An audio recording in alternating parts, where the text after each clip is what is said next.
A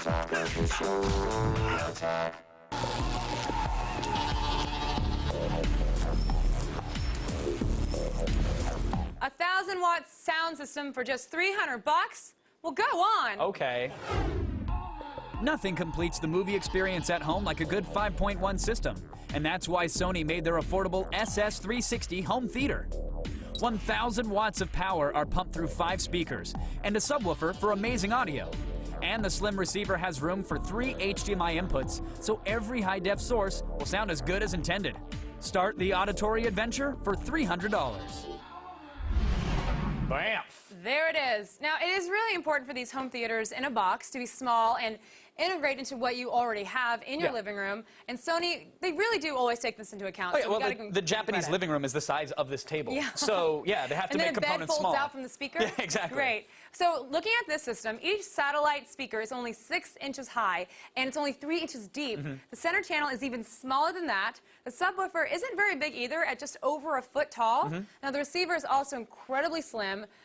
But does that mean that we're actually going to get a lot of inputs? Because sometimes maybe having small, you think there's a trade-off for that, but actually, it's not really. I mean, they did a pretty good job. You got 3 HDMIs, 2 digital optical ins, you have 3 stereo AV inputs. Now, there are no analog video inputs, so you have to separate the cables and plug video directly into your TV and then put the audio into the receiver. And this sucks, like if you have an old Betamax player for some reason, I guess, that's still hooked up, or a VHS player. Like, anything other than, I guess, like the Wii, I don't know why you're still using analog, but if you do have an analog signal, yeah, you're going to have to split it and go directly to the TV. But 3 HDMIs is not bad. Now, these are always supposed to be easy for anyone to set up. And I have to say, Sony has been making products that have been, you know, really confusing to navigate through. They take pride in 500-page manuals. Like, that's like a big deal for them. Someone gets paid, has a salary just to make those. So is this one, tell me it's different, because that's a little too much.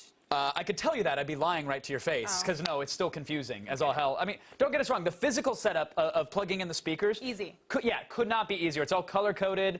You match the colors, much like your Garanimals outfits that you wear, and you're good to go. It's just the actual sound setup itself is very hard. There's no menu display. You have to guess as to what each selection sort of does. I mean, I guess you could look at the manual, but what's the fun in that?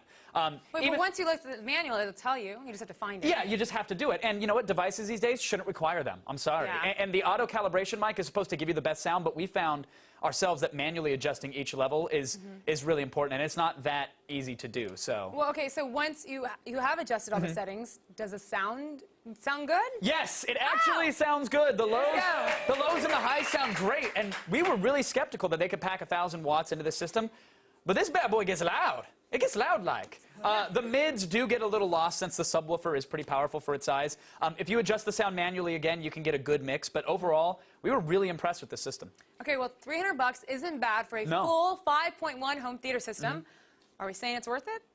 Yeah. Yeah. It's weird because I never get to like a product on this segment. It feels like that. But this is right on par with their CT100 virtual surround bar. It was a single bar surround sound system that we loved a while back. This thing is totally on par with it. Even though you don't hear every single detail, it really packs like the same punch. And it's actual surround. You're using actual satellite speakers, which is great. So what are you going to give it? We're giving it a 4.5 out of 5, which is damn good.